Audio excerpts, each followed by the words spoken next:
We've all heard the Sunday school story. Humanity built a tall tower, God got angry, and he mixed up their languages. But if you look closer at the original Hebrew and the extra-biblical texts, a much darker, much more advanced reality emerges. They weren't just building with stone. They were building a gate. Today, we uncover the forbidden technology of Babel, and why it was a threat even to the heavens. Genesis says the whole earth was of one language. But the word for language here can also mean process or interface. Imagine a world where every human was connected, not just by speech, but by a unified consciousness.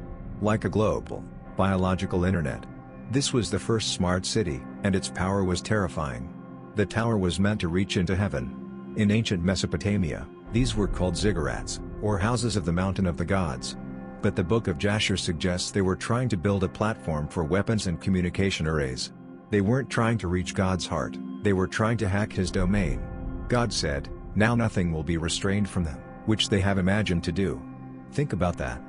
God himself admitted that humanity's unified technology was unstoppable. The confusion of languages wasn't just a punishment, it was a firewall. He broke the network to save us from our own forbidden path. Today, we are rebuilding the network. Through AI, neural links, and global connectivity, we are returning to the one language. Are we building a new Babel? Let me know in the comments, do you think we are repeating the mistake of the ancient world? Stay beyond the scriptures.